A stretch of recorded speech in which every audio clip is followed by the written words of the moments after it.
Welcome to Wine Soundtrack Australia. Listen to the passion with which producers narrate their winery and their world. In 30 ounces, discover their stories, personalities and passions. Hello listeners and friends of Wine Soundtrack. My name is Priscilla Hennicam and I'm here with Hamish Seabrook. And Hamish, how are you today? I'm going fine. How are you, Prissy? I'm good. So tell us, where are you located? We're located in, the heart of the Barossa Valley, in a little location called Vinevale, just out of Tanunda. And it's really the gem, the jewel of the Barossa Valley. So Barossa Valley here in Australia is a famous place in the world for making wines, right? Yeah, of course. The Barossa Valley is probably one of the more well-known and more renowned regions of Australia. I mean, not to demise any other region in Australia, but the Barossa Valley has sort of cemented itself as being the mecca of, the wine capital of Australia, really, within the international scene. Yeah, so you're a very small producer, yeah? So how many hectares do you have here in your land? We've got 7.8 hectares, roughly 20 acres under my name. Then I've got another 5 acres we look after next door. And then everything else we just buy as grapes because from local grape growers around the area. It's a very small production, yeah? So how many bottles do you produce a year? Every year a good example is this year we'll probably end up doing around a couple of thousand cases. So it is pretty small production. We've purposely stayed small just because we sell to a lot of restaurants, we sell to a lot of independent bottle shops, and without selling to the big chain commercial sort of guys, we've purposely stayed small just so that our brand is a bit more focused and quality is a bit more. Our quality is really looked after. That's good, quality in first place. What type of wine we have here, Hamish? On the site here, I have Cabernet, Mataro and Shiraz, and Barossa Shiraz is really what we focus heavily on.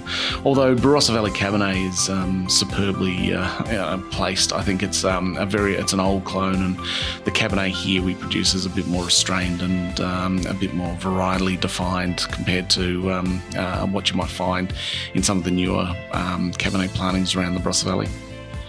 How much do you sell in domestic market and overseas? Export, we do small amounts. We do a little bit into the Asian markets, and we've in the past the UK was quite a strong market for us. But of course, we're always looking for other export markets to go into, and everything else is all domestic sold. Domestic is the most important for Seabrook wines? Yeah, look, we sell a lot to the restaurants. Obviously, restaurants are very big for us. And then our cellar door, we sell a lot through our direct market from cellar door and online. Sounds good. We wanted to know a little bit about you. Tell us your first memory relevant to wine. Look, I guess I come from a long line of Seabrooks. Seabrooks started in Melbourne a long time ago, back in 1878, and my grandfather was in wine, and he was quite a revered and quite renowned wine judge and wine critic, and also an educator of wine in the early days. I remember being a young child and being at their place for dinner, and we would be given a small glass of wine and told that or asked to do an options game with the wine, and where's it from, who's the producer, and I do remember I think I was about 10, just having a sip of the wine, and I'd listened very closely to the conversations of previous nights, and I said, I think this is a Bordeaux and this is a 1972 vintage, and I nailed it. I got the vintage and the region right at least. taste. So yeah, I got a lot of applause for that. But that was just, you know. Oh my God, did you actually get right the year and where the wine comes from and the varieties, everything? Mind you, I might have also helped my grandfather decant the wine. So, you know, I had insider knowledge. So how old were you? About 10, I think. Yeah. And look, I mean, as a child, you know, we always, when we always had a special wine like that, we'd always have a smell, a taste. It was about, you know, understanding and learning about wine at a young age, and not just looking at wines that were made in Australia. They were wines that from all over the world. And my grandfather loved to celebrate, and my father as well loved to celebrate those ideals that, you know, you could try something from Bordeaux, or you could try something from Burgundy, or something from Alsace, and everything showed something. You had a different experience every time, and mostly older wines too. Oh, wow. So that's how you're building your palate and your nose for making your wines pretty well, yeah? Yeah, well, it's quite advantageous, I think, you know, especially from a young age to taste a wine and then have the actual wine an explanation behind the wines as well. So it's not just, you know, when you are young, you tend to drink wine, or you drink alcohol beverages, and you drink them and you don't put a lot of thought into them. But to be young and actually try something and then obviously be given a commentary on it helps build your wine vocabulary and helps build your exposure to some of these wines. So with so much experience in the wine industry, do you believe in your perfect variety? I don't think there is a perfect variety. Look, I think everything has a place. Like, I'm a big advocate and lover of Cabernet. I think it's magical grape that produces some fantastic wines. I guess that my young experience, I guess I had one of those epiphany moments with a Cabernet, and I think, look, to be honest, I can't remember what wine it was, but I remember going, wow, Cabernet, that's an awesome wine. I love that wine. And I still do. I love Cabernet in all different forms, and I think it has a very elegant sort of feel about it, while also being very, you know, can be quite brutish. And but, you know, being in the Barossa Valley, I'm also very, very partial to Shiraz, and I love the fact that Barossa Valley Shiraz, or Shiraz from throughout Australia, can express. You can see it expressed in so many different ways. It can be light, and can be spicy, and it can be, you know, more in the licorice and savoury spectrum, or it can be big and sweet and opulent. You know, it is a wine that never ceases to amaze Australian drinkers, and I think going to a restaurant and picking a wine off the list, you know, you generally go, wow, that's a region I haven't tried before, rather than that's a producer I haven't tried before. So, you know, there's a lot of cool things about Shiraz. So Shiraz Cabernet, then you'll be your pick for today? That will be. Yeah. Yeah. Yep. Why not? I think so. Let's put them in there.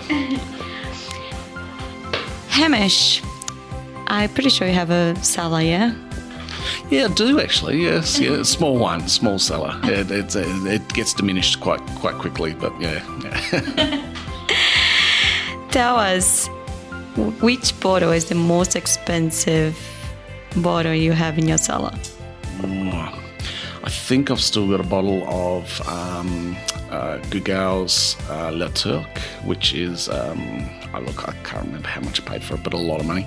And I bought actually that over when I was in Europe. So it's an older wine too. It's got a bit of age on it.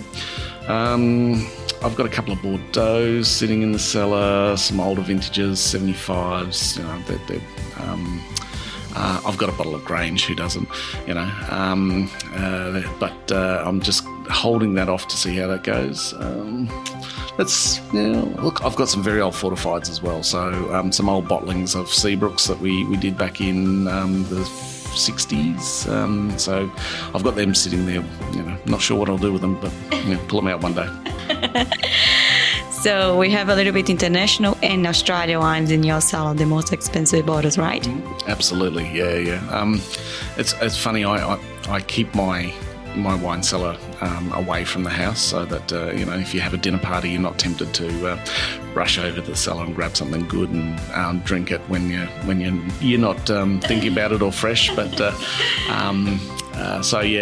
they're well kept in a nice underground cellar. But I've got my everyday drink cellar wine rack is in the office, so that way I can grab something and take it as I go home.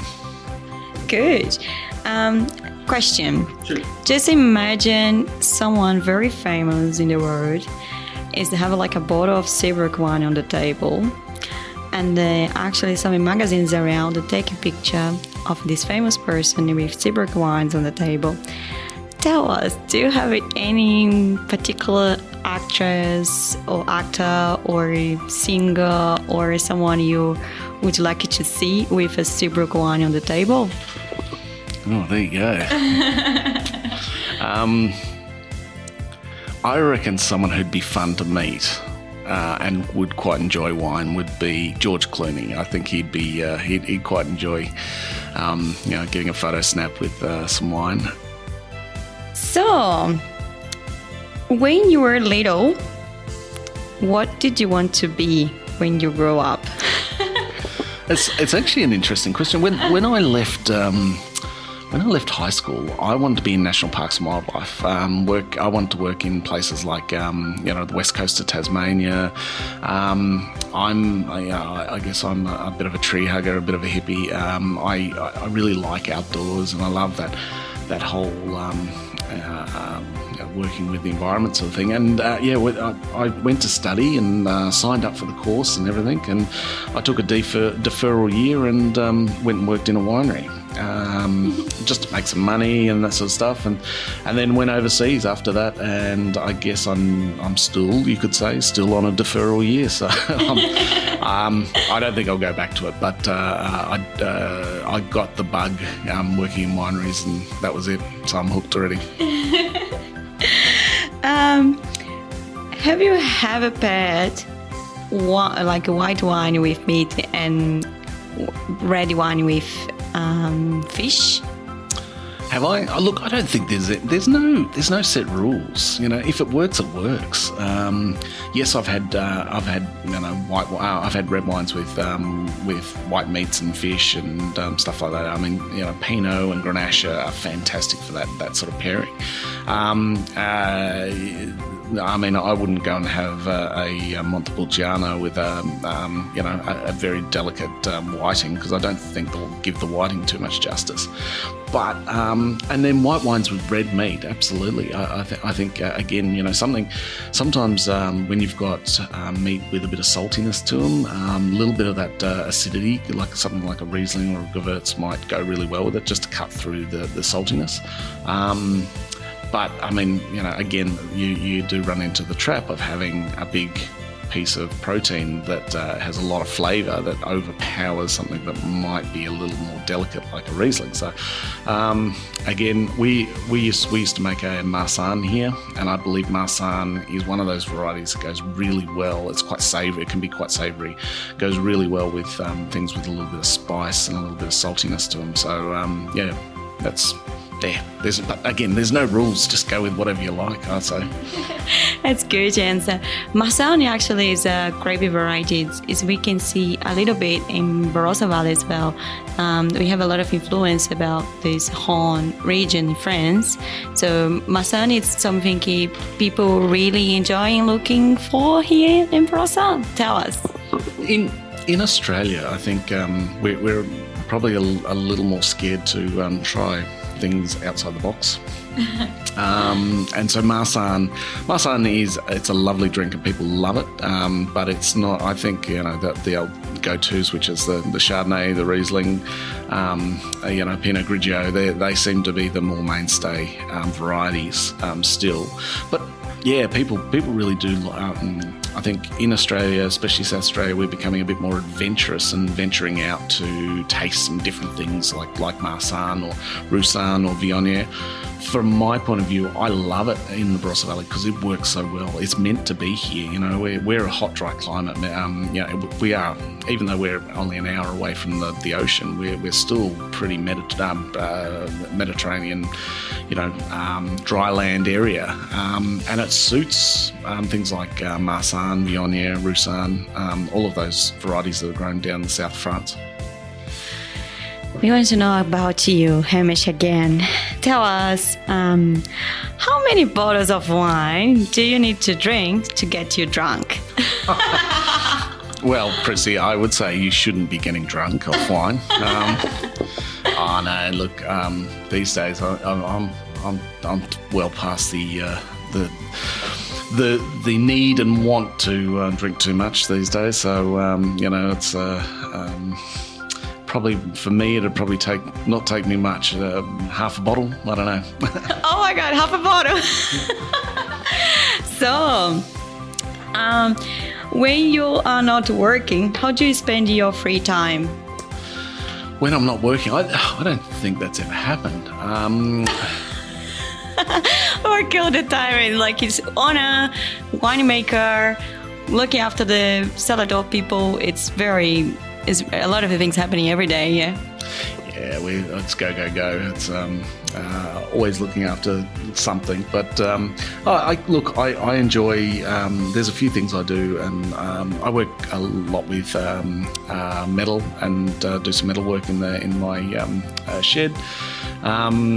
And I guess the other thing I love doing is gardening. But if you saw our garden at the moment, you go, "Oh, hey, really? He likes gardening?" It's looking a bit dry and drab out there. But that might have less to do with me and more to do with the climate at the moment. So yeah. But apart from that, gardening and just a few little fiddly bits. But no, I don't have time for a motorbike or a boat or anything like that. So I've never attempted to buy one. But I would love to go fishing. So anyone who's keen, give me a call and let's go. That's good. And do you have a family as well? Sometimes you spend some time with your family to go around and travel or something? Yeah, well, I guess I didn't bring up going travelling because of, COVID. But yeah, when we were allowed to travel, that was one of the great things, getting on the road and travelling around A, Australia, and B, overseas. And yes, I absolutely miss going overseas. Spent quite a lot of time, travelling through, Asia and Europe, and I'd love to get back and do that again. But once this dreaded COVID gets under control, we'll all be back and doing that again. Sounds good. So, if you talk about Europe, do you have any one region would you like to explore more, to know about, to go to visit in the world? Not necessarily Europe, but if you have any favorite wine regions in the world to go to visit? Look, favourite wine regions. I'm a big lover of Bordeaux, but for areas to explore, I really want to go to Spain. Spend some time in the north of Spain and looking at some of those lovely Riocas, and then down to the south and looking more at those Monastrells and Spain food. I travel for food. Food is why we all really get out, and culture obviously. But I'd love to get through Spain and for other areas, wine areas. Look, I love Italy, and I love the fact that every little community has its own wine and own wine styles. I think that interests me a great deal as well. I'd love to go and visit there. And then one other area that really I think would be fascinating would be going over to see South America and visit some of those places that produce those fantastic Malbecs. Argentina, you're talking about? Of course. Of course. With some nice steak? Yep. So it's funny, I might know someone who knows someone to go and visit over there. So, yeah. Do you have any sport in particular you like? You running or going to the gym? Look, no. I'm fairly involved with our local football. That's about it, really. That's the only sport I need sort of get time to do. But yeah.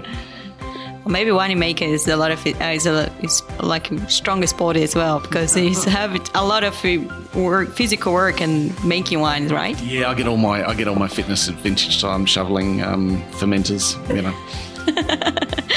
A lot of time is spending to actually make wines.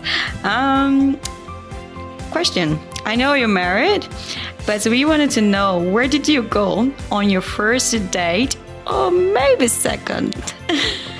Do you still remember? That was a long time ago. No, where do we... Look, there's a restaurant in Adelaide, and it used to be... I'm not sure what it's like these days, and, apologies to the people of this restaurant if I get this wrong, but I think it might be under new management. But either way, this restaurant called Chloe's, which is, I guess... in the east of Adelaide, a beautiful restaurant. We went there and had a dinner, and that would have been second, third date, I think. It was very nice. I was only a uni student, so I couldn't afford much. So I only picked a nice wine off the wine list, so I couldn't even tell you what that was. Was it cheap food and cheaper wine in that day? No, it was a bloody expensive meal. I tell you what, for a uni student, I was paying for it for a long time afterwards. Yeah.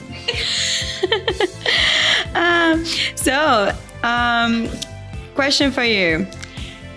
Complete the sentence, Hamish. A table without wine is like? A table without wine is... I think I've never heard the sentence. I couldn't imagine. I think how would I don't know. I'd just say it's just not fun. Not fun. So vintage in 2021 is already started here in Australia, here in Barossa. Do you have any good lucky ritual for when the harvest is about to start? Did you do any particular thing, like you pray, say, goodness, please give me a good vintage, or do you have anything fun to share with us? No, I don't. I'm really sorry. That's going to be really boring. No, vintage is... it's one of those things that comes around and you're excited before it comes, and you're all pumped up and revved up, and I think by the time the last grapes come in, you go, oh God, I can't wait till this is finished. So I guess my pumping up ritual is I occasionally try and get away on a holiday somewhere, or just get away for a little while, knowing what it's going to be like. That's about it. Just take the family away and just try and get away from everything, and have a nice relaxing time for a couple of days, and then back into it. That was about 2001 vintage. What do you think how it will be? I'm really excited. I think it's going to be really good. So far, we've picked some whites that look absolutely sublime. I mean, colours and acids are just beautiful, crystal. These wines, I think they're going to make really great wines. And the Shirazes out there, they've got flavour early, so I don't think it'll be a big alcoholic year. These wines will be beautifully balanced, great acidity, and there's a crop on there. For the last 2 years we've had drought, and it's just been ordinary. This year it just looks good. It looks really good. So fingers crossed that the gods all align and everyone's on our side. And once these grapes come off mine, look like they'll be coming off maybe next week after. I think everything will once it's in the tank, it'll look fantastic. So excited. If your wine was a song, right? Start to think about songs. Which one would it be? Oh God, that's a tough one, isn't it? If my wine was a song, so if I look, it all depends, because Grenache might be something a bit more jazz orientated, whereas Shiraz might be something a bit more heavy rock, if you like. So, and then where Cabernet would be, would probably be something a bit more. What would that be? That would be funk, I think. Yeah. Yeah, so each grape variety have different songs. Yeah. But Seabrook wines, do you have a song for Seabrook wines? Oh. For the brand? At the moment, it depends on what I'm listening to. I listen to a lot of stuff. Probably listening to, at the moment, I don't know, Prissy, you got me. Do you have any favorite band and any favorite singer? Yeah, I like a lot of different people, and What is your style of music? I would say alternative. So you listen everything. Yeah.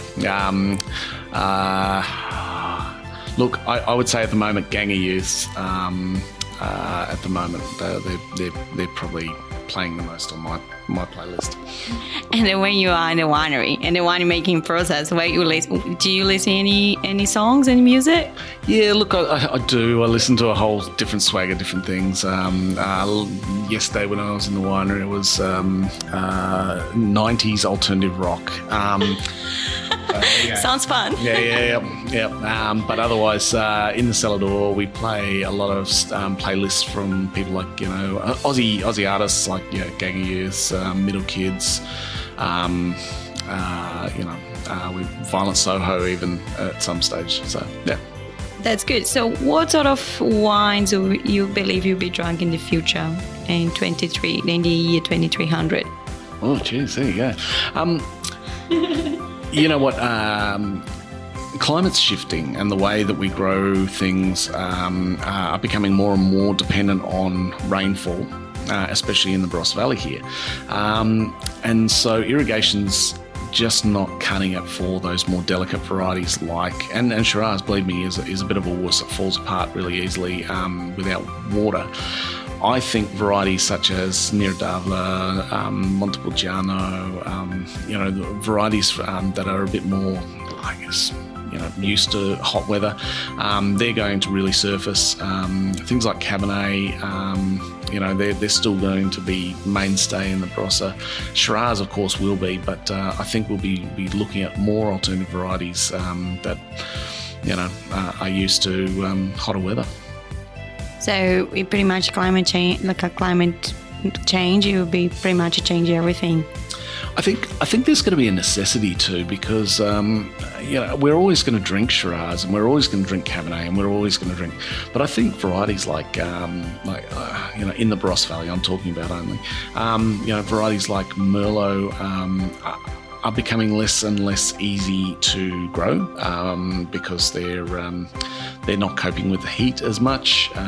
Things like, obviously, I've seen over the last 20 years that the Barossa Valley, the valley floor, used to produce a lot of Riesling. And now there's only a handful of vineyards that even have any Riesling here. Semillon used to be grown widely on the valley floor. That's all pretty much all gone. It's only Eden Valley that does majority of the Semillon. It's because it's where we are. It's the days are getting hotter. Sunshine hours are getting. We're getting more sunshine hours than we were in the past. You look at our rainfall patterns are getting less and less. So really, we need something sustainable for the future. And I think robust reds that can withstand. They're going to be the ones to do it. In the future. Good. So, Hamish, I would like you to play a game with you. Rightio, let's go. You ready? Sure. So, I tell you the grape and you sing the song. Oh, God, here we go. Sounds okay? I don't know. What song am I going to sing? So, just some songs that you think it goes well with the grape variety. And then this wine soundtrack is actually Italian company. And you have a Montepulciano and your range of wines. So if you think about Montepulciano, which song do you recommend people drinking Montepulciano and listen to the song? Oh, geez, I'll tell you what. It's Monty's a big British. Oh, what a thing! Oh my God. I can't sing, Prissy. What are you doing me on the spot for?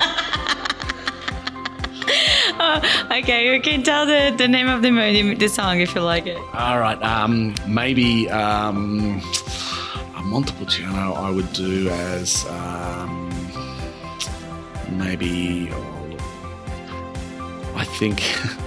Here you go. I think Montepulciano would be. You've really stumped me. I can't think of any. I can't think of any. And it's Montepulciano is quite. It's quite unique. So any music unique for your life you can remember, and your first date with your wife. What did you listen that day? So probably a bottle of Montepulciano that day. You'll be awesome. Let me have a look. I'll have to look up what I'm playing. Maybe something. Oh, there you go. Maybe maybe something like Today by Smashing Pumpkins. Sounds good. Today go. We got it. That. So another variety is quite unique of Seabrook. Is not so many people produce here in Barossa. Is Marsanne. So Marsanne, you just already told us, it's quite savory. It's quite different. So do you have any song you believe Marsanne you represent so well? You can have a look at your Spotify. That's okay. We allow that. Let's go. Let's stick with the 90s. What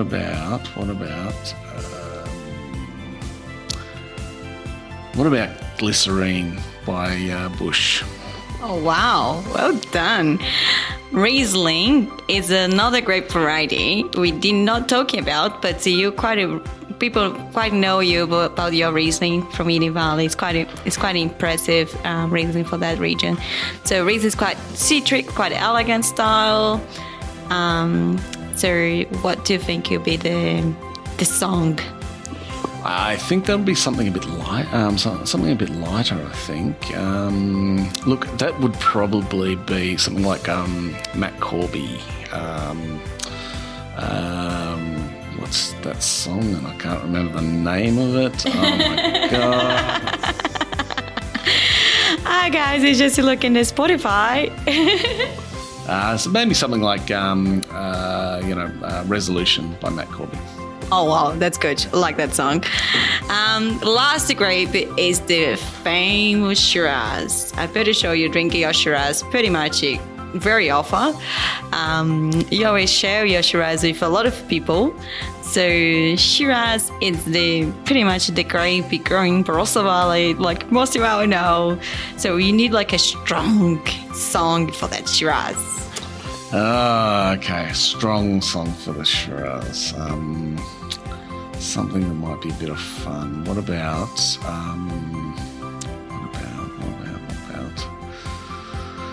I don't know. What about Love Your Way by Powderfinger? Well done. Love it. Hamish, you did so well. Did you like your interview?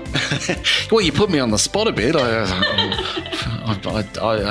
don't know how I actually went, really. You did so well. So if you vote us, which note from 1 to 10, which note do you give to us? Because it was you, Prissy, it's definitely a 10. Well done. Well done. Sorry, were you honest? Sorry? You honest? Are you honest? No way. Hamish, would you like it, please? Thank you very much for today. Would you like it to remind us how to reach your cellar door and your website address? Certainly can. You can catch me on www.seabrookwines.com. And you can come to our cellar door. We are located at 1122, that's 1122, Light Pass Road, Vinevale, South Australia. the world. You can catch me on. You can order over the interwebs, or you can give me a call on the landline, and I can send you wine, or you can just come and visit and say g'day. That's good. G'day is like pretty much like Australia way to do it. Thank you so much, Hamish, for today. Have a great day and a great vintage for 2001. Thanks, Prissy. Thanks for the interview, and good to have you here. Thanks for listening to a new episode of Wine Soundtrack Australia. For details and updates, visit our website, winesoundtrack.com.